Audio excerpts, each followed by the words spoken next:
معروف استاد اور تجزیہ کار ڈاکٹر پرویز ہود بھائی نے کہا ہے کہ تحریک لبیک کو مرکزی ادارے کی سیاست میں لانے کے نام پر بحال کرنے کا ایک بڑا مقصد اسے اگلے عام انتخابات میں تحریک انصاف کا اتحادی بنانا بھی ہو سکتا ہے۔ ان کا کہنا ہے کہ وزیر اعظم عمران خان کی اہل سنت والجماعت بریلوی مکتبہ فکر سے تعلق رکھنے والی تحریک لبیک کے ساتھ نظریاتی ہم آہنگی کی وجہ سے ایسا ہونا بالکل ممکن ہے۔ دوسری جانب یہ بھی ایک حقیقت ہے کہ تحریک انصاف اور تحریک لبیک نے عملی طور پر مل کر الیکشن لڑنے کی ابتدا کر دی ہے اور پہلے مرحلے میں لاہور میں ہونے والے قومی اسمبلی کے حلقہ 133 میں تحریک انصاف نے تحریک لبیک پاکستان کے امیدوار کی حمایت کا اعلان کر دیا ہے۔ یہ سیٹ نون لیگی ایم این اے پرویز ملک کی اچانک وفات سے خالی ہوئی تھی، جس کے بعد جمشید اقبال چیمہ کو تحریک انصاف کا امیدوار بنایا گیا تھا، لیکن ان کے کاغذات نامزدگی مسترد ہو گئے، جس کے بعد اب P T I Tehreek Labbaik کے امیدوار مطلوب احمد کی حمایت کر رہی ہے۔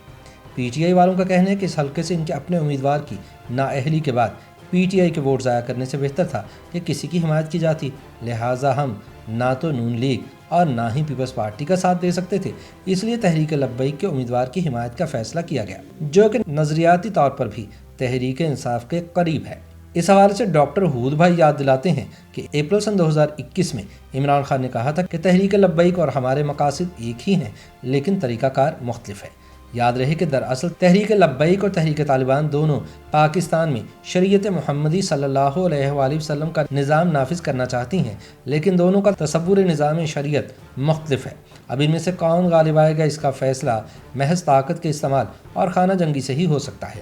پرویز ہود بھائی کے مطابق تحریک انصاف حکومت کا کہنا ہے کہ وہ تحریک لبیک کے خلاف حالیہ مظاہروں کے دوران طاقت کا استعمال کرنا چاہتی تھی، لیکن افواج پاکستان نے اس سے اتفاق نہیں کیا۔ یہ درست ہے یا نہیں وثوق سے نہیں کہا جا سکتا، لیکن یہ مکمل یقین سے کہا جا سکتا ہے کہ پنجاب بھر میں بہت سی املاک کو نقصان پہنچا اور بہت سا خون بہا۔ کم از کم 8 قتل ہونے والے پولیس اہلکاروں کا تو ہمیں پتہ ہی ہے۔ دنگے فساد اور قتل کے الزامات میں 8000 تحریک لبیک کارکنان گرفتار ہوئے، لیکن بعد میں ہونے والے معاہدے کی روح سے ان کے خلاف مقدمات کو خارج کر دیا جائے گا۔ یوں پنجاب پولیس کی ریڑھ ختم ہو چکی اور اس کا اعتماد ہل کر رہ گیا ہے۔ ہود بھائی کہتے ہیں کہ ریاست پاکستان کا یہ عمل متشدد سوچ کے حامل شدت پسندوں کے سامنے ہتھیار ڈالنے کے مترادف تھا، لیکن یہ عمل تحریک لبیک کو مرکزی ادارے کی سیاست میں لانے اور پی ٹی آئی کا اتحادی بنانے کے لیے انتہائی مہارت سے چلی گئی ایک چال بھی ہو سکتا ہے۔ بقول ہود بھائی، شاید تحریک لبیک کے لیے اپنی پسندیدگی کو واضح کرنے کے لیے حال ہی میں وزیر اعظم عمران خان نے توہین کا توڑ کرنے والی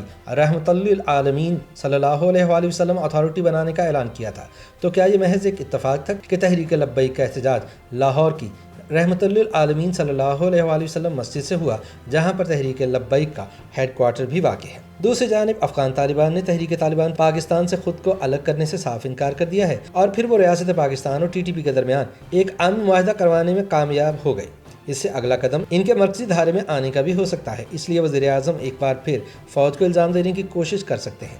اس پر البتہ ان کی ساکھ کا مسئلہ سامنے آ سکتا ہے، کیونکہ وہ کبھی طالبان کے مظالم کی مذمت نہیں کرتے۔ ستمبر سن 2013 میں جب ٹی ٹی پی کے پاکستان کے عوام، پولیس اور افواج پر خود کش حملے عروج پر تھے، عمران خان بطور پی ٹی آئی لیڈر نواز حکومت سے مطالبہ کر رہے تھے کہ ان کے ساتھ جنگ بندی کی جائے اور انہیں ملک میں دفاتر کھولنے کی اجازت دی جائے۔ تحریک طالبان نے شکر گزاری کا اظہار عمران خان کو اپنی طرف سے حکومت کے ساتھ مذاکرات کرنے والی کمیٹی کا حصہ بننے کے لیے نامزد کر کے کیا تھا۔ ان کے علاوہ اس کمیٹی میں مولانا سمیع الحق اور لال مسجد والے مولانا عبدالعزیز بھی شامل تھے۔ پھر چند ہفتوں بعد ٹی ٹی پی نے ایک ویڈیو ریلیز کی جس میں انہیں 23 ایف سی اہلکاروں کے سروں کے ساتھ فٹ بال کھیلتے ہوئے دیکھا جا سکتا تھا۔ دسمبر سن 2014 میں اے پی ایس پشاور کا سانحہ رونما ہوا، لیکن جب اس واقعے کے 1 ماہ بعد عمران خان اور ان کی نئی نویلی دلہن ریحام خان نے اسکول کا دورہ کیا تو ان بچوں کے والدین نے ان کا استقبال گو عمران گو کے نعروں سے کیا تھا۔ پرویز ہود بھائی کہتے ہیں کہ اب حال یہ ہے کہ دہشت گرد گروپوں پر پابندی کی باتیں ہوا میں تحلیل ہو چکی ہیں۔ تحریک لبیک اور ٹی ٹی پی کے بھارتی ایجنٹ ہونے کے الزامات بھی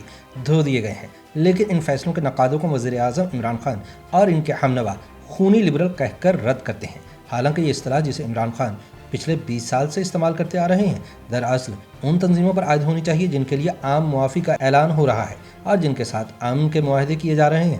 جس طرح بھارتی وزیر اعظم نریندر مودی بھارت کو مسلمانوں سے پاک کرنا چاہتا ہے، عمران خان بھی پاکستان کو اسی طرح لبرل کے گن سے پاک کرنا چاہتے ہیں۔ لیکن اہم سوال یہ ہے کہ یہ مخلوق ہے کون، کتنی تعداد میں ہے، کیا چاہتی ہے؟ ہمارے وزیر اعظم اس سے نفرت کیوں کرتے ہیں؟ اور پاکستان کے مستقبل پر لبرلزم یا آزاد خیالی کی شکست سے کیا فرق پڑے گا؟